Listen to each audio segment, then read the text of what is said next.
Yeah. So కొన్ని ఓపెన్గా ఫేర్గా మనం మాట్లాడుకుందాము. మీరు కూడా ఇప్పుడున్న జనరేషన్ కళాకారులతో కలిసి పనిచేస్తున్నారు.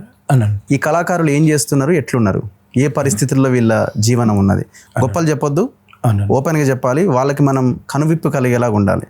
మేము చాలా సందర్భాల్లో చూస్తున్నప్పుడు రకరకాల క్యారెక్టర్స్ని కూడా మేము చూస్తుంటాం. మారాలి వీళ్ళలో కూడా చాలా మంది అని అనుకుంటుంటాం. ఎందుకంటే మాకు చాలా బలమైన నమ్మకం ఉంది వీళ్ళే సమాజాన్ని మార్చేది అని. సో వాళ్ళు ఒక స్టేజ్లో ఉంటే సమాజం ఏం మారుతుంది? అవును, కరెక్టే కదండి నేను అనేది. అవును. సో మీరు ఏం చూస్తున్నారు, వాళ్ళలో ఏం మార్చుకోవాలి వాళ్ళు? అంటే చెప్పాల్సిందే చెప్పలేనన్నా, చెప్పాలి కదన్నా. చెప్పలేను. పేర్లు చెప్పట్లేదు మనం. అంటే పేర్లు చెప్పినా చెప్పకున్నా ఇప్పటికే కొందరు సంకలు కొనుక్కుంటారు. ఇక నేను చెప్తే ఏం బాగుండదు. మనం వ్యక్తుల గురించి మాట్లాడుతున్నాం, వ్యవస్థ గురించి మాట్లాడుతున్నాం. వ్యవస్థ కూడా అట్లా తయారైంది. ఎట్లుంటున్నారు వాళ్ళు అంటున్నాను నేను. అంటే వాళ్ళు ఏ పరిస్థితుల్లో ఉంటున్నారు? అంటే ఒక పాట పాడి మేము గొప్పలం అనుకుంటున్నారా? అదే పరిస్థితి అవుతుంది. అదే చెప్పండి. అదే పరిస్థితి అవుతుంది. ఒక పాట అంటే ఆనాడు మేము పాడినప్పుడు లైవ్ రికార్డింగ్లో ఒక్క వర్డ్ తప్పువైనా కోరస్ ఇన్స్ట్రుమెంట్స్ మళ్ళీ మొదటి నుంచి పాడాలి.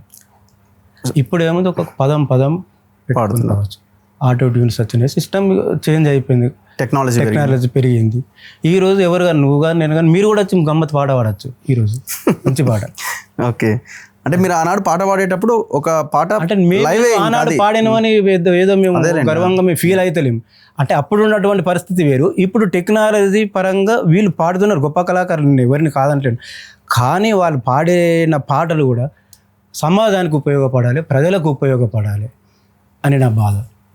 ఏమన్నా కోకలు రైకలు వీటి మీద పాడుతున్నారు, అది బాధ అనిపిస్తుంది, బాధాకరం. ఏదన్నా మేలుకొల్పు ప్రజలను చైతన్యపరిచే పాట అనేది ముఖ్యం. పాట 9 పాటలు అది పాడితే ఒక పాట అన్న నువ్వు ఏడాదికి ఒక పాట పాడిన మంచి మెసేజ్ పాట పాడు. 100 పాటలలో ఒక్క పాటన్న మెసేజ్ పాట పాడాలి, అది నా కోరిక. కానీ ఇక్కడ ఎవరైనా వాడుతున్న ఈ మధ్య ఏదైనా మంచి సామాజిక గీతం, ప్రజలను ఉత్తేజపరిచే గీతం కానీ ఈ ఒక్క పాట నేను వీళ్ళు ఇప్పుడు ఏ యూట్యూబ్ స్టార్ట్ చేసినా రంగుల సీరలు, రైకలు, కోకలే పాట, అంతే. రైకలు అవి ఇవే అది సమాజం ఏడ మారుస్తారు వాళ్ళు కళాకారులు. మీరు చెప్పాలి మరి. అంటే నేను చెప్పాలంటే ఎవరికి చెప్పిన కోపతాపాలు ఎందుకు, వ్యవస్థకి చెప్పాలి, సిస్టమ్ నేను సిస్టమ్ ఫాలో అవుతాను పక్క. మీరు ఫాలో అవుతున్నారా? ఓకే. నేను బయటికి చెప్పాలంటే ఆ పరిస్థితి లేదు, ఇప్పుడు వినేవాళ్ళు లేరు కదా. చెప్తే నేనే సైలెంట్ గా ఇట్లాంటి వేదికల మీద మీరు పదే చెప్తే వింటారు. మీలాంటి వాళ్ళే చెప్పాలి. ఆ రోజులు లేవన్నా, ఉంటాయి, వస్తాయి అన్న. ఆ రోజులు లేవని మనం సైలెంట్ గా ఉండొద్దు. ఇక నాకైతే తెలిసి నేను సైలెంట్ గానే ఉంటున్నా. ఇంకా కళాకారులు చేసే ఇంకొక తప్పు ఏంటంటే మీరు చూడండి, చాలా మంది ఈ మధ్య కాలంలో కాలం చేసిన వాళ్ళు, చనిపోతున్న వాళ్ళు కూడా చెడు వ్యసనాలకి బానిసలై చనిపోతున్న వాళ్ళు ఎక్కువ మంది మనకు కనిపిస్తారు. ఎందుకు ఈ కళాకారులు దీనికి అడిక్ట్ అవుతున్నారు అన్నది ఒక ప్రశ్న. అవును, ఇది నేను రైట్ పాయింట్ అని నేను రైట్ పాయింట్. కళారంగంలో ఏంటంటే ఇప్పుడు ఒక 4 పాటలు పాడి అన్న నమస్తే హాయ్ బాయ్ అబ్బా మనోడు గొప్పగా పాడుతాండ్ర పాటలు అది అని ఇక ఊళ్ళల్లో, వాడలల్లో, గ్రామాలలో, పట్టణాలలో, గిట్టణలో ఇక దోస్తాను ఉంటారు కదా, ఆలోలు కలిసి అన్నం మస్తు పాడిన ఈ పాట దాయ ఇంత అని తీసుకుపోతారు, ఇంత సుక్క దాగిపోతారు. అట్లనే కంటిన్యూషన్ అయ్యి కొందరు మీరు అన్నట్టుగా చాలా మంది చనిపోయింది దానికే అడాప్ట్ అయ్యి. కానీ అది కాకుండా సరే వాళ్ళ పర్సనల్, వాళ్ళ వ్యక్తిగతంగా తాగడం ఇవ్వడం కావచ్చు, అది వ్యక్తిగత పర్సనల్, నేను వారిని ఏమన్నా.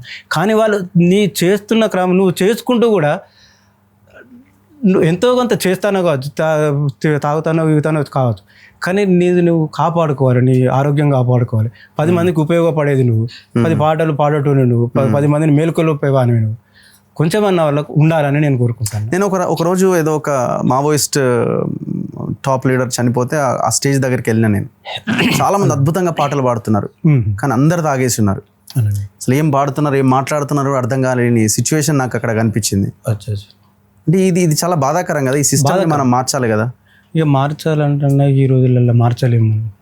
అంటే అలవాటు పడ్డారు ఆల్రెడీగా అందరు, దాన్ని మార్చలేము. అంటే మార్చలేమంటే వాళ్ళకు ఉండాలి వ్యక్తిగతంగా, వాళ్ళు కొంచెం అరే సరే ఏదేమైనప్పుడు కూడా నువ్వు చేస్తున్నావు కావచ్చు, కానీ దానికి అద్దు పద్దు ఉండాలి కదా.